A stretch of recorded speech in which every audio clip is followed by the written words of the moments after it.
હું ડૉક્ટર પંકજ ઠાકર આ વિડીયોમાં તમારું હાર્દિક સ્વાગત કરું છું.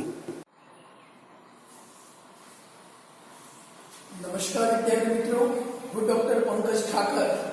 આજે આપણે ધોરણ 12 વિષય મનોવિજ્ઞાન પ્રકરણ નંબર 5 મનોભાર અને સ્વાસ્થ્યના ભાગ 2 ની અંદર હું તમારું હાર્દિક સ્વાગત કરું છું.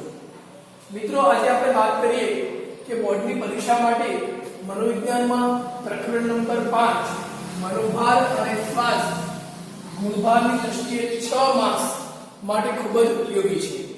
મિત્રો, મનોભાર અને સ્વાસ્થ્ય પ્રકરણના પાર્ટ 2 ની અંદર આપણે આજે આ વિડીયોમાં વાત કરીએ લેજાર્સનું કોષ્ટક અને મોડેલ. મિત્રો, આના પ્રથમ પાર્ટની અંદર આપણે વાત કરી ગયા કે મનોભાર એટલે શું. ટૂંકમાં મિત્રો આપણે જાણીએ છીએ કે મનોભારને અંગ્રેજીમાં આપણે સ્ટ્રેસ તરીકે ઓળખીએ છીએ. જ્યારે પણ આ સ્ટ્રેસ એક માત્રા કરતા વધી જાય છે ત્યારે આપણા દૈનિક જીવનમાં એની નિષેધક અસરો આપણને જોવા મળે છે, જે આપણે આના પહેલા ભાગની અંદર ચર્ચા કરી. હવે મિત્રો, આની અંદર આપણે વાત કરીએ લેજાર્સનું કોષ્ટક અને મોડેલ. કે લેજાર્સે મનોભારને પહોંચી વળવા માટે અથવા મનોભાર સમયે આપણે કઈ રીતે પ્રતિક્રિયાઓ મતલબ રિસ્પોન્સ જે આપણે આપીએ છીએ એની વાત કરે છે. તો મિત્રો, સ્ટાર્ટ કરીએ આપણે લેજાર્સનું કોષ્ટક અને મોડેલ. મિત્રો, પરીક્ષાની દ્રષ્ટિએ પણ 3 માર્ક્સના પ્રશ્નોમાં ખૂબ જ ઉપયોગી પ્રશ્ન. વન્સ અગેન લેજાર્સનું કોષ્ટક અને મોડેલ. મિત્રો, 1950 થી 1960 ના તબક્કાની અંદર વાર્તનિક અને બોધાત્મક અભિગમ વચ્ચે એક વિવાદ થયો. વિવાદ એટલે મિત્રો, વાર્તનિક અભિગમ વાળાનું કહેવું એવું છે કે આપણા વર્તન ઉપર વાર્તનિક અભિગમ ખૂબ જ અસર કરે છે. તો એ જ રીતે બોધાત્મક અભિગમ વાળા લોકોનું કહેવું એવું છે કે વ્યક્તિના વર્તન ઉપર બોધાત્મકતાની વધુ અસર જોવા મળે છે. આ વિવાદની અંદર લેજર્સ નામના વ્યક્તિએ, મિત્રો યાદ રાખજો, લેજર્સ નામના વ્યક્તિએ મનોભારની કક્ષાનો અભ્યાસ કર્યો. મિત્રો, એમને એવો અભ્યાસ કર્યો કે વ્યક્તિ જ્યારે પણ પરિસ્થિતિ આવે છે ત્યારે કઈ પરિસ્થિતિમાં મનોભાર અનુભવે છે અને કઈ પરિસ્થિતિમાં મનોભાર અનુભવતી નથી. ટૂંકમાં એમને એવું કહેવું હતું કે કોઈ પણ વ્યક્તિ વિચારણાથી મનોભારની અનુભૂતિ કરે છે. હું તમને એક ઉદાહરણ દ્વારા સમજાવવાનો પ્રયત્ન કરીશ કે કોઈ પણ પરિસ્થિતિ હોય એમાં જે જોવાનો દ્રષ્ટિકોણ છે, એ જોવાનો દ્રષ્ટિકોણ એ આપણા ઉપર સ્ટ્રેસ કે મનોભારની અનુભૂતિ કરે છે. ઉદાહરણ તરીકે સમજીએ કે જેમ કે નરસિંહ મહેતાના જીવનની અંદર બધી જ વસ્તુઓ એમના વિરુદ્ધમાં બની. જેમ કે એનો છોકરો પરિસ્થિતિમાં મૃત્યુ પામે છે, મતલબ પોતાના જીવનની અંદર દૈનિક પરિસ્થિતિ એટલી બધી કઠોરવી હોય છતાં પણ એમના જીવનમાં મનોભાર મતલબ સ્ટ્રેસની અનુભૂતિ થતી નથી. તો મિત્રો, એનું એક કારણ લેજર્સના કહેવા પ્રમાણે જે છે વિચારણા, કે એ દરમિયાન એ એવું વિચારે છે કે ભલું થયું ભાગી જંજાળ, હવે ભજીશું શ્રી ગોપાલ. તો ટૂંકમાં એ એવું કહેવા માંગે છે કે ભાઈ જે થાય છે એ સારા માટે થાય છે. તો એ દરમિયાન એમની વિચારણા છે, એમનું જે કોગ્નિશન છે, એમની જે બોધાત્મકતા છે એ પોઝિટિવ છે. તો જેના કારણે એવા વ્યક્તિઓને સ્ટ્રેસ અથવા મનોભારની અનુભૂતિ થતી નથી.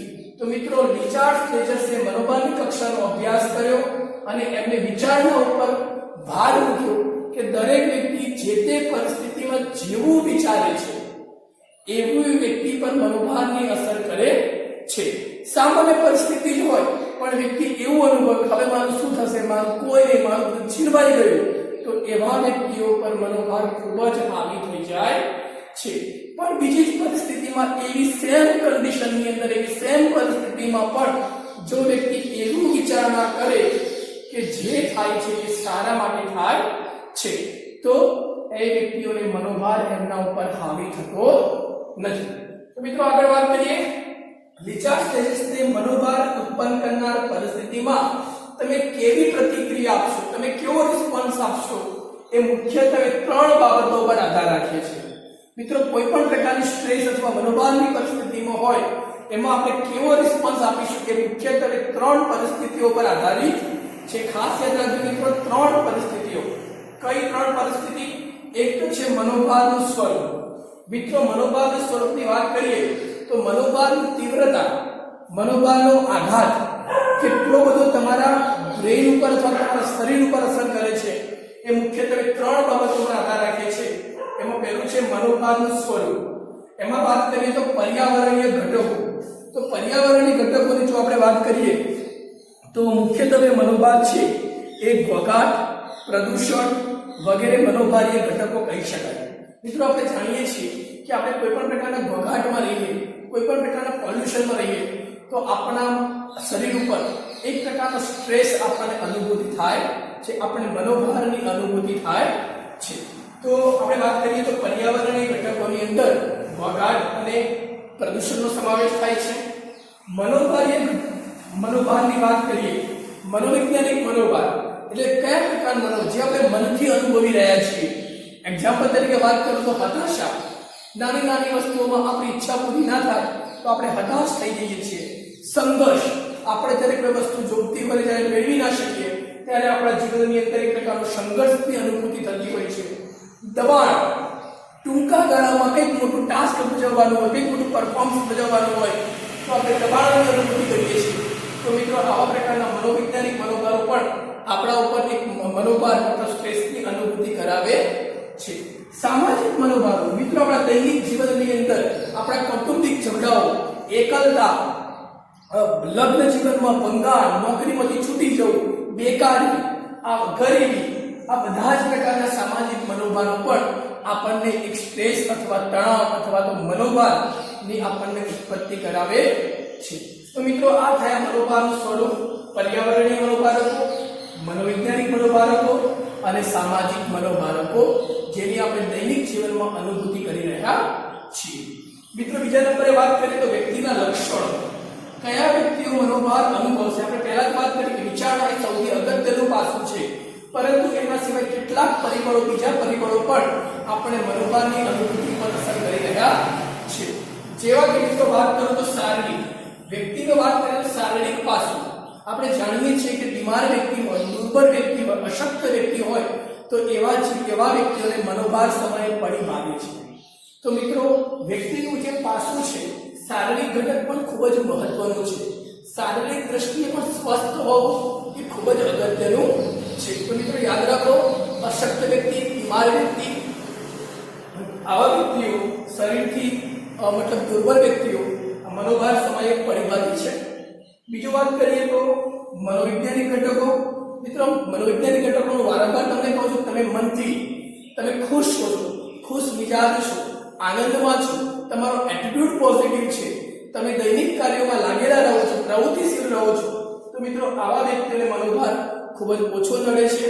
અથવા આનાથી વિપરીત જે આ પ્રકારનું જીવન નથી જીવતા એવા વ્યક્તિઓને મનોભાર તેમના ઉપર ખૂબ જ હાવી થઈ જાય છે. તો બીજા નંબરે મનોવૈજ્ઞાનિક ઘટકો અને ત્રીજા નંબરે વાત કરીએ કે સાંસ્કૃતિક ઘટકો પણ મનોભાર ઉપર અસર કરે છે. મિત્રો ઘણા એવા કલ્ચર તમે જોયા હશે કે એવા કલ્ચરની અંદર મનોભાર ખૂબ જ એમને ઓછો અસર કરે છે, જ્યારે કેટલાક એવા કલ્ચર છે કે જેવા કલ્ચરની અંદર એમને મનોભાર ખૂબ જ હાવી થાય છે. મતલબ સંસ્કૃતિ પણ કેટલાક અંશે આપણને મનોભાર ઉપર અસર કરે છે, કારણ કે દરેક સંસ્કૃતિના કેટલાક અલગ અલગ ધોરણો હોય છે અને એ ધોરણો આપણી માનસિક લેવલ ઉપર અસર કરતા જોવા મળે છે. મિત્રો ત્રીજા નંબરે વાત કરીએ તો મનોભારને સામનો કરવાના ઉપલબ્ધ સાધનો. મિત્રો અહીંયા યાદ રાખો કે પહેલી વસ્તુ આપણે જોઈએ કે મનોભારનું સ્વરૂપ કેવું છે, બીજા નંબરે વાત કરીએ વ્યક્તિના લક્ષણો કેવા છે, ત્રીજા નંબરે મનોભારનો સામનો કરવાના ઉપલબ્ધ સાધનો. મિત્રો જો તમારી પાસે ઉપલબ્ધ સાધનો પૂરતા પ્રમાણમાં છે તો મિત્રો મનોભાર તમારા ઉપર હાવી થતો નથી, પરંતુ જો તમારે મનોભારનો સામનો કરવાનો ઉપલબ્ધ સાધનો નથી તો તમારે મનોભારનો સામનો કરવો પડે છે. એક ઉદાહરણથી સમજીએ, જેમ કે તમે કોઈ યુદ્ધ કરવા માટે જાઓ છો અને એ યુદ્ધ દરમિયાન તમારી પાસે પૂરતા શસ્ત્રો છે, પૂરતી સામગ્રી છે, તો મિત્રો એ યુદ્ધ કરવામાં તમારો આત્મવિશ્વાસ બુલંદ હશે.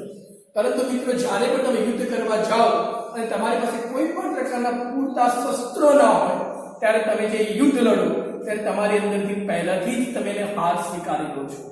તો મિત્રો એ જ રીતે મનોભારમાં પણ એવું જ બને છે કે જ્યારે પણ મનોભારજનક પરિસ્થિતિ આપણી સામે આવે છે ત્યારે એને પહોંચી વળવાના જો ઉપલબ્ધ સાધનો પૂરતા પ્રમાણમાં આપણી પાસે હશે તો મનોભાર આપણને એટલો બધો હાવી થતો નથી.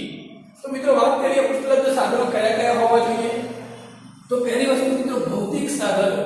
તો મિત્રો ભૌતિક સાધનોમાં સૌપ્રથમ આપણે વાત કરીએ તો આપણે નાણાં મતલબ પૈસા, તબીબી સંભાળ અને ભૌતિક સુવિધા. આપણી પાસે વ્યવસ્થિત ડોક્ટરોનો સલાહ સંપર્ક હોઈ શકે, વ્યવસ્થિત ડોક્ટરોને આપણે જાણતા હોઈ શકીએ, આપણી પાસે પૂરતા પ્રમાણમાં નાણાં પૈસા હોઈ શકે અને પૂરતી ભૌતિક સુવિધાઓ હોઈ શકે તો મિત્રો કદાચ આપણે મનોભારનો સામનો સરળતાથી કરી શકીએ છીએ. બીજી વાત કરીએ તો વ્યક્તિગત સંસાધનો. મિત્રો બીજી પણ પોઈન્ટ ખૂબ જ અગત્યનો છે કે વ્યક્તિગત સંસાધનોમાં વ્યક્તિની કુશળતા, આવડત, પરિસ્થિતિને પહોંચી વળવાની સૂઝ. જો એને ભૂતકાળમાં આવી કોઈ પરિસ્થિતિનો અનુભવ કર્યો હોય તો કદાચ બીજી વખતે આવી પરિસ્થિતિનો સરળતાથી સામનો કરી શકે છે. ઇવન વ્યક્તિને પોતાની બુદ્ધિ કૌશલ્યનો પણ સમાવેશ આની અંદર થાય છે. અને ત્રીજી વાત કરીએ સામાજિક સંશોધનો. તો મિત્રો આપણે કહીએ છીએ કે એકલતા અને યુનિટીમાં ઘણો જ તફાવત છે. જો સમાજની અંદર તમે જીવી રહ્યા છો, સમાજમાં તમારા ભાઈ, તમારા મિત્રો, તમારો પરિવાર જો તમારી સાથે છે તો મિત્રો કદાચ તમારો કોઈ પણ પ્રકારનો તણાવ હશે તો એ તણાવ અથવા એ મનોભારને તમે સરળતાથી દૂર કરી શકતા હો છો. તો જ્યારે પણ આ પ્રકારના મનોભાર તમારા જીવનમાં આવે ત્યારે આ પ્રકારે સામાજિક સંશોધનો પણ તમારી પાસે પૂરતા હોવા જરૂરી છે. અને આમ પણ આપણે કહીએ છીએ કે મનુષ્ય એક સામાજિક પ્રાણી છે. તો મિત્રો આપણે સમાજથી જે જોડાયેલા છીએ તો એ પણ આપણા માટે ઘણું જ લાભદાયક છે. મિત્રો તો આ જે મનોભાર ઉત્પન્ન કરનાર પરિસ્થિતિમાં આપણે ત્રણ બાબતો ઉપર આધાર છે: મનોભારનું સ્વરૂપ, વ્યક્તિના લક્ષણો અને મનોભારનો સામનો કરવાનો ઉપલબ્ધ સાધનો. જો આ બધી વસ્તુઓ તમારી પાસે વ્યવસ્થિત રીતે છે તો આવનારા સમયની અંદર તમે પણ મનોભારને સારી રીતે ટેકલ અથવા સારી રીતે પહોંચી વળશો. મિત્રો આગળ વાત કરીએ તો લેજારસે આ મૂલ્યાંકનને 2 તબક્કામાં વર્ગીકૃત કર્યું છે. ઉપરના મુદ્દાઓને આધારે લેજારસે આ મૂલ્યાંકનને 2 તબક્કામાં વર્ગીકૃત કરેલો છે. એક છે પ્રાથમિક મૂલ્યાંકન અને બીજું છે દ્વિતીયક મૂલ્યાંકન. મિત્રો પ્રાથમિક મૂલ્યાંકનની જો હું વાત કરું તો પ્રાથમિક મૂલ્યાંકનની અંદર ગંભીરતાથી એ બાબત ઉપર વિચારવામાં આવે છે કે જે પણ ઘટના બની રહી છે એ ખરેખર સારા માટે બની રહી છે. શું એ વ્યક્તિ માટે યોગ્ય છે, શું એ વ્યક્તિ માટે અયોગ્ય છે? તો આ બધા જ પાસાઓનો અભ્યાસ કરવામાં આવે છે. ઉદાહરણ તરીકે વાત કરું કે જેમ કે પરીક્ષા છે અને ખરેખર કોઈ વ્યક્તિ બહુ જ ચિંતિત છે તો એ દરમિયાન એ વસ્તુ વિચારવામાં આવે છે કે પરીક્ષા દરમિયાન ચિંતા કરવી, મનોભાર ઉત્પન્ન થવો એક સ્વાભાવિક છે. તો મિત્રો આ રીતે સૌપ્રથમ પ્રાથમિક મૂલ્યાંકનની અંદર વ્યક્તિના મનોભારનું ડિસ્ક્રિપ્શન મતલબ વર્ણન કરવામાં આવે છે કે ખરેખર એ મનોભાર એના માટે યોગ્ય છે, અયોગ્ય છે. પ્રસ્તુત મનોભારનું સ્વરૂપ કેવું છે, એની તીવ્રતા કેવી છે, આ બધી જ બાબતો પ્રાથમિક મૂલ્યાંકનમાં એનો અભ્યાસ કરવામાં આવે છે. મિત્રો બીજી વાત કરીએ તો દ્વૈતિક મૂલ્યાંકન. તો દ્વૈતિક મૂલ્યાંકનની અંદર વ્યક્તિ જે પણ મનોભાર અનુભવી રહ્યો છે એ ખરેખર મનોભારને પહોંચી વળવા માટે એની પાસે વ્યક્તિગત સંસાધનો પૂરતા પ્રમાણમાં છે કે નથી. તો આ પરિસ્થિતિઓમાં એના વ્યક્તિગત સંસાધનોનો પણ અભ્યાસ કરવામાં આવે છે. બીજું, આ મનોભારને પહોંચી વળવા માટે એની પાસે પર્યાપ્ત સાધનો છે કે નહીં. અને ત્રીજી વસ્તુ, આ પ્રકારના મનોભારમાં એને શ્રેષ્ઠ વિકલ્પ કર્યો અથવા શ્રેષ્ઠ વિકલ્પની પસંદગી કરી આપવામાં આવે છે કે આ પ્રકારના મનોભારમાં વ્યક્તિએ કઈ પરિસ્થિતિની સાથે જોડાયેલા રહેવું જોઈએ અને કઈ પરિસ્થિતિની અંદર પોતાનું સ્વાભાવિક પરફોર્મન્સ, સ્વાભાવિક ટાસ્ક ચાલુ રાખવું જોઈએ. તો મિત્રો આના સિવાય પણ મનોભાર માટે લેજર્સે એવું પણ કહ્યું છે કે વ્યક્તિ ભૂતકાળની અંદર જો આવા મનોભાર અનુભવ્યા હોય અને પોતે આવા મનોભારની અંદરથી જ્યારે બહાર નીકળ્યો હોય ત્યારે સૌથી મોટી દવા એના માટે એનો ભૂતકાળ બની જાય છે. મિત્રો તમે પણ યાદ રાખો કે તમે પણ તમારા ભૂતકાળની અંદર કોઈ એવું સારું પરફોર્મન્સ કર્યું હોય મિત્રો તો તમે એને યાદ કરો અને તમે નવી પરિસ્થિતિની અંદર જ્યારે પણ કોઈ પોતાનું ટાસ્ક ભજવો ત્યારે ભૂતકાળમાં મળેલી સફળતા તમારો આત્મવિશ્વાસને વધારે છે. તો મિત્રો એ જ રીતે જ્યારે વ્યક્તિ પ્રથમ વખત મનોભાર અનુભવે છે અને જ્યારે બીજી પરિસ્થિતિમાં જ્યારે ફરી વખત મનોભાર અનુભવે છે ત્યારે વ્યક્તિ સરળતાથી એ મનોભારનો સામનો કરી શકે છે. મિત્રો હું આશા રાખું છું કે આ વિડીયોમાં આ પ્રશ્નો લેજારસનું કોષ્ટક અને મોડલ તમને વ્યવસ્થિત રીતે ખ્યાલ આવે. Thank you very much.